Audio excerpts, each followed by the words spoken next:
Okay, so are you ready? I think my dear students are always ready. Hmm. So, so in this class, I'm going to teach on examination point of view, right? So this you want, right? So object and coverage of the act to prevent exploitation of contract labor and also to introduce better conditions of work. To do away with maybe sometimes we may see certain abuses on the system of employment of contract labor. So the coverage is it extends to the whole of India. See, we know normally know we know the situation of the contract labors. Most of the area, all the laborers, they're all really suffering under contract. This everyone knows very well.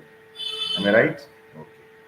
So this is crystal clear. Wherever we see that contract labor, except in few cases, all the other areas and all these contract laborers are suffering a lot. That is no doubt.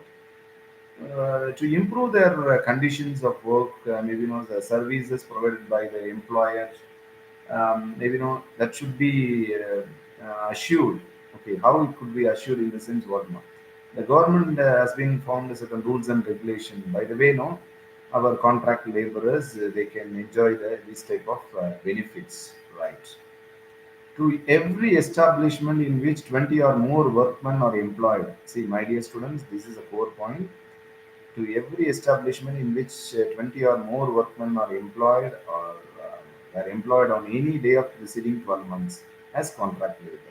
So, so that area is called as what maybe that a company, the license, suppose if they are applying, contractor is applying for license and all, this is the parameter. Okay, 20 or more workmen to be employed. So that is a condition. No? The Contract Labor Regulation and Abolition Act 1970. So this is not applicable to what? No, Section 1 says work not performed for more than 120 days. See, 120 days வந்து அந்த வேலையே நடக்கல அப்படின்னா, see, this Contract Labor Act don't, we may not able to enforce it. Then seasonal nature. Sometimes one season the workers they may come and they may leave and all. It may not be useful. This will not cover that area. Seasonal. ஒரு season வந்து work பண்ணாலும் then they'll be leaving அப்படின்னா you may not able to find it. Okay, this applicability may be the question or it won't apply.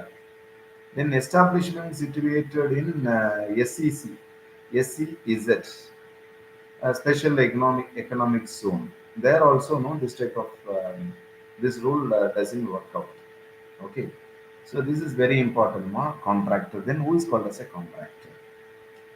In relation to an establishment means a person who undertakes to produce a given result for the establishment other than mere supply of goods or articles manufactured to such establishment through contract labor or who supplies contract labor for any work for the establishment and includes subcontractor. அதாவது ஒரு வேலை நடக்கிறதுக்கு யார் வந்து work ஃபோர்ஸை supply பண்றாரோ that person may be called as a contractor. Okay, so அப்போ வந்து என்னமா maybe a person who undertakes to produce a given a certain result for the establishment. Work force கொடுக்குறாரு அந்த எஸ்டாப்ளிஷ்மெண்ட்ல சர்டன் ரிசல்ட் ஏதோ ஒன்று நடக்குது அங்கே வந்து அப்படின்னா see other than mere supply of goods or articles.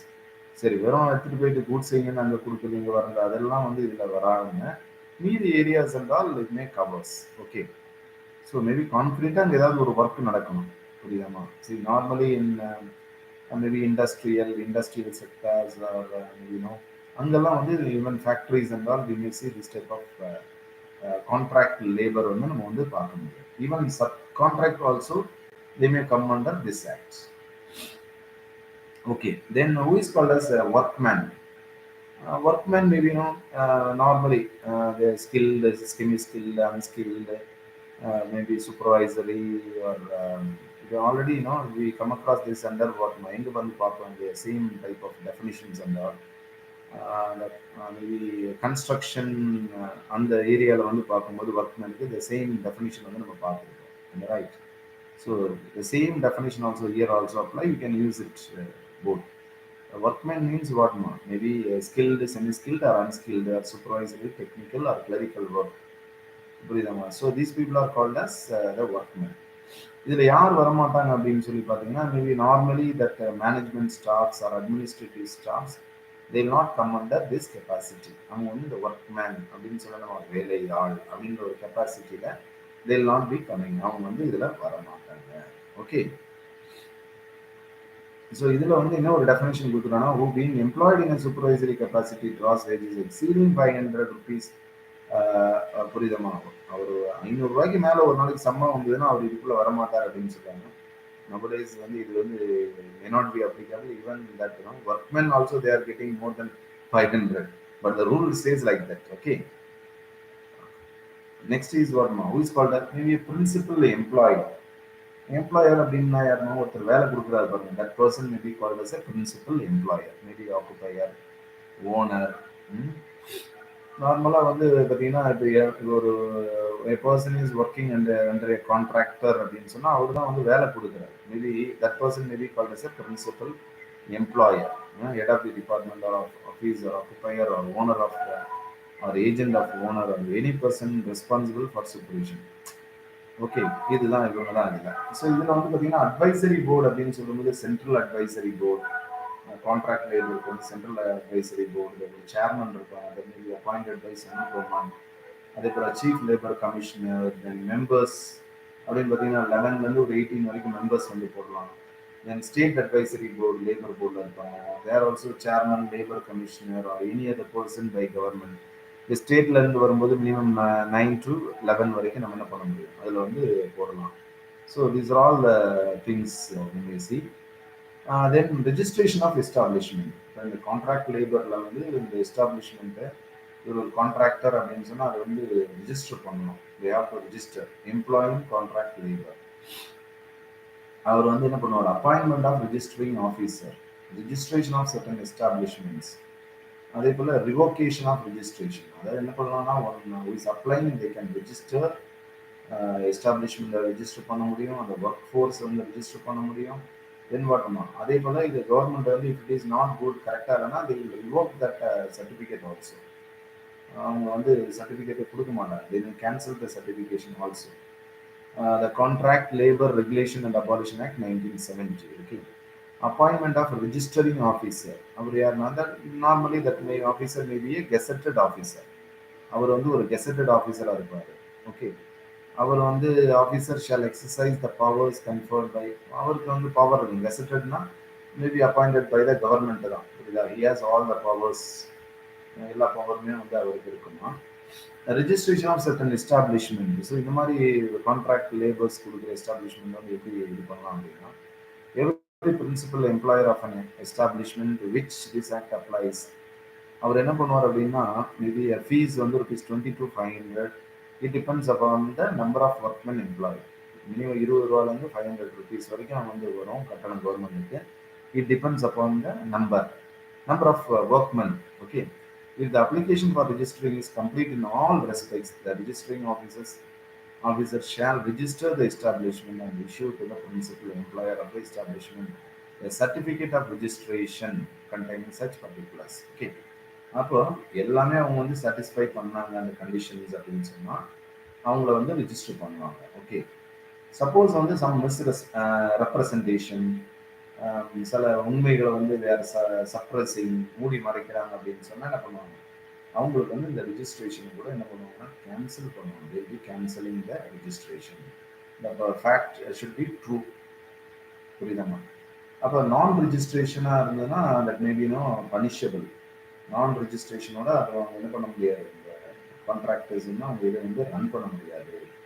அதே so this is very very இம்பார்ட்டன்ட்னா அவங்க வந்து பண்ண முடியாது. ஓகே. ஸோ இதில் வந்து பார்த்தீங்கன்னா state board, maybe even central board, central labour, state labour organisation எல்லாருமே என்ன பண்ணுவாங்க, they'll be questioning. Okay. Prohibition of employment of contract labour. இதில் என்ன ப்ரொஹிபிஷன் இருக்குது அப்படின்னு பார்த்தீங்கன்னா, the appropriate government may offer consultation with the central board or state board prohibit by notification in the official gazette employment of contract labor in any process, operation or other work in any establishment. Government shall have regard to conditions of work and benefits provided அதாவது state government central government அவங்க நினைச்சாங்க அப்படின்னு சொன்னா அந்த ஏரியால சட்டன் ஏரியால வரக்கூடிய அந்த கான்ட்ராக்ட் லேபரை வந்து என்ன பண்ணுவாங்க, அவங்க வந்து இது பண்ண முடியும், அவாய்ட் பண்ண முடியும், அதை வந்து தடுக்க முடியும். இந்த கேன் ஸ்டாப் இந்த இந்த இந்த செக்டார்ல கான்ட்ராக்ட் லேபர் போடாதீங்க. இல்லைம்மா, it depends upon the work and working conditions, இதெல்லாம் பொறுத்து தான் அவங்க வந்து பண்ணுவாங்க. So this is very important. Then licensing of contractor, என்ன மாதிரி லைசன்ஸ் வந்து கொடுக்குறாங்க அப்படின்னு சொன்னா, see I have mention the sections also. ஒரு லைசன்சிங்க்குன்னு ஒரு ஆஃபீஸர் இருக்காரு, அவர் வந்து லைசன்ஸ் கொடுப்பாரு, கிராண்ட் ஆஃப் லைசன்ஸ் கொடுக்குறாங்க. If the application form is not proper, na, they may revoke that thing also. புரியுதா? இதெல்லாம் வந்து சப்போஸ் தே ஆர் ரிவோக்கிங் அப்படின்னா தென் இந்த கான்ட்ராக்டர் தே கேன் லால வந்து தெளிவாக நமக்கு கொடுத்துருக்காங்க, ஆக்ட்ல தெளிவாக இருக்கு. ஓகே, சொல்லுங்க, நம்ம லைசன்ஸ்க்குன்னு ஒரு ஃபீஸ் வந்து இது பண்ணுறாங்க. That means 15 to 375 rupees depends upon the number of workmen employed அப்படின்னு சொல்லுவாங்க. இந்த லைசன்ஸ் வந்து நாட் லைசன்ஸ் வாங்கி வச்சுட்டு அதை வந்து இன்னொருத்தருக்கு அவர் எழுதி கொடுக்கலாம். See if he wants to transfer அப்படின்னு சொன்னால் it is not possible. Okay, so அதனால் யார் பேரில் லைசன்ஸ் இப்போ தே கேன் ஒன்லி மேபி அவங்க வந்து ரன் பண்ணலாம், they can run their organisation licence. ஸோ இந்த ப்ரொவிஷன்ஸில் வந்து பார்த்தீங்கன்னா hours of work, fixation of wages, அதே போல் என்னென்ன அம்யூனிட்டிஸ் எல்லாம் கொடுக்குறாங்க, எவ்ரி திங் மேபி டிஸ்கஸ்ட், எல்லாமே அதில் வந்து கொடுத்துருப்பாங்க. ஸோ இதெல்லாம் பேஸ் பண்ணி தான் என்ன பண்ணுவாங்க, அவருக்கு வந்து லைசன்ஸ் வந்து கொடுக்கலாமா வேணாமா அப்படின்னு சொல்லி லைசன்ஸ் வந்து கொடுப்பாங்க. ஓகே, தென் அதே போல் அப்பீல்ஸ் கொடுக்கல அப்படின்னு சொன்னால் நம்ம ஒரு 30 டேஸ்க்குள்ளே வந்து என்ன பண்ணுவாங்க அப்படின்னு சொன்னால் அப்பீல் பண்ணலாம். ஓகே, ஸோ இதில் மெயின் திங் என்னன்னு பார்த்தீங்கன்னா, நம்ம இந்த கான்ட்ராக்ட் லேபர்ஸ் வந்து ஒர்க் பண்ணலாம் அவங்க welfare and health section 16 to 21. நார்மலாக எல்லாத்துலேயும் வரக்கூடிய சேம் அதே ரொட்டீன் இதுதான் நீங்கள் வந்து here also you could see. Maybe canteen section 16 வந்து கேன்டீன் இருக்குது, 17 rest rooms, then other facilities, first eight facilities, liability of principal employer in certain cases, and responsibility of payment of wages. இது எல்லாமே நம்ம welfare health, நம்ம already வந்து factories ஆக்டில் கூட we may come across this. அப்படிதானே, அவங்களுக்கு எல்லாமே வந்து கொடுத்துருக்கணும், அவங்களுக்கு தேவையான எல்லா வசதியும் பண்ணியிருக்கணும் அப்படின்னு சொல்லி பார்த்துருக்கோம். Here also the same thing, here also you can see. Okay, அதே போல் the canteen facility also should be provided. Maybe food stuffs which maybe served இந்த மாதிரி மேபி சப்சிடைஸ்ட் ரேட்டில் கொடுக்குறீங்களா, இல்லை ஃப்ரீ ஆஃப் காஸ்ட்டில் கொடுக்குறீங்களா, every thing should be mention. Okay, அதே canteen also it should be well maintained. So அந்த மாதிரி இது எல்லாமே. ஸோ கான்ட்ராக்ட் லேபர்ஸ்க்கு இந்த மாதிரி ஃபெசிலிட்டிஸ், கேன்டீன் ஃபெசிலிட்டிஸ் வந்து கொடுக்கணும். இது நம்ம ரெஸ்ட் ரூம் ஃபெசிலிட்டிஸ் அவங்களுக்கு கொடுக்கணும். அது section 17 it talks about. So இதெல்லாம் வந்து very very easy. Why because I'm seeing easy in the sense what already you may come across the same thing இந்த ஃபேக்ட்ரிஸ் ஆக்ட்லையும் வந்து பார்த்துருக்கீங்க, welfare initiatives. The same thing here also applies. Okay, then liability of principal employer. அப்போ இந்த principal employer அப்படின்னு சொல்லி இப்போ contractor வந்து இருப்பாரு. In certain cases if community required provided by the benefits of the contract labour employed provided by the contractor. இல்லைன்னா sometimes வந்து இந்த கான்ட்ராக்டர் என்ன பண்ணுவார், இவங்க ஒர்க்கர்ஸ் இன்னொரு சைட்டில் வந்து யூமே சென்ட் ஃபார் த ஒர்க், அங்கே ஒரு என்னமோ பிரின்சிபல் எம்ப்ளாயர் இருப்பார். He has to provide all the things. இவரோட கான்ட்ராக்டர் ஸ்ட்ரெயிட்டாக இவரே வச்சு ஒர்க் பண்ணானா that is well and good, he has to provide. Otherwise என்ன பண்ணுவோம், இன்னொரு எம்ப்ளாயருக்கு அனுப்பி இவர் கான்ட்ராக்டராக மாறினார் அப்படின்னு சொன்னால் by the time he has to think. Sometimes it applies like a tri-party agreement between the principal employer, contractor and the workforce. இப்படியும் வந்து அந்த ட்ரை பார்ட்டியில் கூட வரும். ஸோ அந்த எம்ப்ளாயரோட டியூட்டி என்ன அப்படின்னு பார்த்தீங்கன்னா, மேபி இந்த payment of wages. Payment of wages வந்து கரெக்ட் டைமுக்கு வந்து கொடுக்கணும், மந்த்லி ஒன்ஸ் கொடுக்கணும். இது 1 மந்த்தை வந்து it should not exceed 1 month அப்படின்றது எல்லா இதுலேயுமே வரக்கூடிய ஒரு இதுதான். புரியுதா? ஸோ அதே போல் வந்து see maybe their travel allowance and other allowances, maybe over time, எல்லா ஃபெசிலிட்டிஸும் வந்து என்ன பண்ணுவோம், ஒர்க்கிங் ஹவர்ஸ் கரெக்டாக வந்து அதுக்கான பேமெண்ட்ஸ் வந்து கொடுக்கணும். இந்த மாதிரிலாம் நம்ம ஸோ அதை வந்து இட் ஷுட் பி இன்டிமேட்டட். அவங்களுக்கு சொல்லணும். Even if it is deductions and all அப்படின்னா எதுக்காக வரி நம்ம amount is be reduce or deducted, every thing should be அதை வந்து இன்ஃபார்ம் பண்ணும். இதில் வந்து பார்த்தீங்கன்னா ஒரு 1% maybe inspector maybe labor legislations or labor laws, majority of that, we are seeing the post inspector. Default என்ன பண்ணலாம், you can write inspector ஒரு டாபிக் போட்டு நீங்க ஆன்சர் எழுதிடலாம். So already my dear students, you know very well. Um, what is the role of this inspector? சொல்லுங்க பார்ப்போம். Definitely, the inspector, he can inspect, he can check, verify, take photos, maybe videos, he can conduct interviews, he can what not, maybe seize the document, he can maybe submit it to the government or higher officials, maybe he can take actions also. எல்லா ரைட்ஸும் வந்து இருக்கு, புரியுதா? அதனால inspector ஒரு ஃபேக்டரிக்குள்ள வராரு அப்படின்னு சொன்னா அவருக்கு வந்து எல்லா ரைட்ஸுமே இருக்கு. Okay, see in for us also one question like what forms and register அப்படின்னு சொல்லி one question also there. அப்போ இங்கேயும் வந்து பார்த்தீங்கன்னா அந்த ஃபார்ம்ஸ் அண்ட் ரெஜிஸ்டர்ஸ் ஃபார்ம் 2 அதில் என்ன கொடுத்துருக்காங்கன்னா சர்டிஃபிகேட் ஆஃப் ரெஜிஸ்ட்ரேஷன். அதே போல் form 4 application of licence form, form of certificate by principal employer form 5A. அதே போல் நெக்ஸ்ட் வந்து பார்த்தீங்கன்னா லைசன்ஸ் ஆஃபீஸர் ஃபார்ம். இது ஒவ்வொன்றுக்கும், அதாவது notice of commencement and completion of contract of work, அதுக்கு வந்து ஃபார்ம் 6B. அது எப்போ இந்த வேலை தொடங்குது, எப்போ முடிய போகுது. Notice of commencement of contract labour form. இதில் வந்து application for renewal of licence form.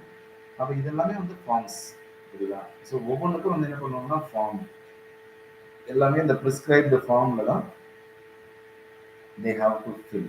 Okay, அதே போல் temporary certificate of registration, temporary licence, எல்லாத்துக்குமே என்ன இருக்குது அப்படின்னு சொல்லி பார்த்தீங்கன்னா certain forms and registers வந்து இருக்கு. ஓகே, அதே போல் வந்து பார்த்தீங்கன்னா இந்த ஃபார்ம்ஸ் அண்ட் ரெஜிஸ்டர்ஸ் அப்படின்னு சொல்லி வரும்போது இதில்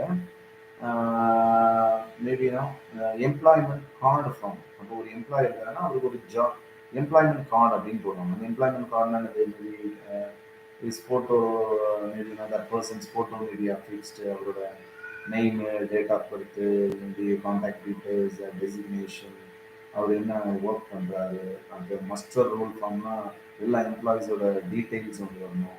அதே போல் சேலரி ரிஜிஸ்டர் வந்து மெயின்டைன் பண்ணணும். அதே போல் அட்வான்ஸ் ஏதாவது கொடுத்தாங்கன்னா அதுக்கு ஒரு ரெஜிஸ்டர் மெயின்டைன் பண்ணணும். See my dear friends, this is very very இம்பார்ட்டன்ட்மா. ஸோ இதெல்லாம் வந்து நீங்கள் என்ன பண்ணணும், இந்த ஒரு examination you have to right.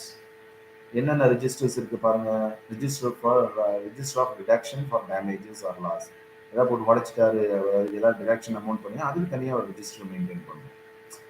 இப்போ நம்ம காலேஜஸில் கூட இது might come across late register, அதெல்லாம் கூட பார்த்துருப்பீங்கல்ல. யாரெல்லாம் லேட்டாக வாங்கினது ஹேவ் டு சைன், அந்த மாதிரி இந்த ரெஜிஸ்டர் ஆஃப் ஃபைன்ஸ், என்ன ஃபைன்ஸ் கலெக்ட் பண்ணாங்க அப்படின்னு சொன்னாங்க. அதே போல் அட்வான்ஸ் ஏதாவது அட்வான்ஸ் அமௌண்ட் வந்து வாங்கியிருக்கிறாங்க அப்படின்னா அதுக்கு ஒரு தனி register. Overtime form, overtime work பண்ணுறாங்க, புரியுதம்மா? அதே போல் return to be sent to the contractor to the licensing officer, கான்ட்ராக்டர்லேருந்து லைசன்சிங் ஆஃபீஸருக்கு இதெல்லாம் போகும். Annual return of principal employer to be sent to the registering officer. அப்போ அந்த பிரின்சிபல் எம்ப்ளாயர் வந்து என்னமா அவரும் வந்து இதை வந்து ரெஜிஸ்டரிங் ஆஃபீஸருக்கு அனுப்புவார். இது வந்து it's like try party agreement தான். இதில் என்ன பண்ணுவாங்க, 3 பேர் இருப்பாங்க. கான்ட்ராக்டர் இருப்பார், ஒர்க்மேன் இருப்பார், பிரின்சிபல் எம்ப்ளாயர் இருப்பார். இந்த 3 பேரையும் வந்து நம்ம ஸோ அதனால் அதை டீடைல்ஸ் மேபினும் செக் அண்ட் வெரிஃபை. யாரும் மாற்றி மாற்றி கொடுத்தாங்கன்னா மாட்டிக்கலாம், அவ்வளோதான். ஸோ இதில் வந்து இந்த ஃபார்ம்ஸ் அப்படின்னு சொல்லணும்னா மந்த்லி ரெஜிஸ்டர், அந்த அட்டண்டன்ஸ் ரெஜிஸ்டர் வந்து போகணும். அதே போல் வெல்ஃபேர் அம்யூனிட்டிஸ் என்னெல்லாம் ப்ரொவைட் பண்ணுறாங்க, அதை எப்படி வந்து எம்ப்ளாயிஸ் வந்து யூஸ் பண்ணாங்க. ஸோ எவ்ரி திங் வந்து ஷுட் பி மென்ஷன் விதமாக. So this is very very easy my dear friends. அதே போல் நம்ம எம்ப்ளாயிஸோட ஒர்க்கிங் ஹவர்ஸ் எல்லாமே இதில் வந்து கம்ப்ளீட்டாக வரணும். So this is very very essential my dear friends. இது மெயினாக வந்து பார்த்தீங்கன்னா இந்த கான்ட்ராக்ட் லேபர் அண்ட் ஆல்சோ எதுக்காக அப்படின்னா to introduce their to improve their better working conditions தான். அந்த எம்ப்ளாய்மெண்ட் வந்து கரெக்டாக இருக்கா இதே போல்.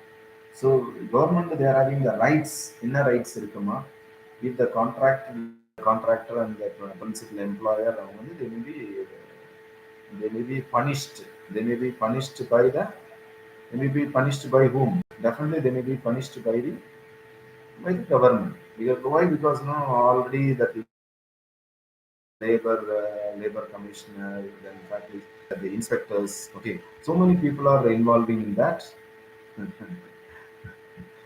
I hope no you have studied 90, Contract Labor Regulation and Abolition Act 1970. So இந்த கொஸ்டின் வந்து ரொம்ப ஈஸியாக எழுதலாம். How we can collect lot of inputs from another. இந்த ஃபேக்டரிஸ் ஆக்ட்ல இருக்க அதே கண்டென்ட் இதில் வரும். அதே போல் நம்ம building and establishments construction labour அதெல்லாம் நிறைய இருக்கும். அதே போல் மைக்ரண்ட் ஒர்க்மென்ல படிச்சிருக்கோம், அந்த மேட்டர் கொஞ்சம் இருக்கும். எல்லாமே சேர்த்து எழுதிங்கன்னா நம்ம you may get the answer like what the contract labour regulation and abolition act 1970. What is next, my dear young friends? Next is what? All the very best. Okay, score very high marks. Thanks for watching. Wings to win, subscribe Wings to win. Bye bye. See you. Take care.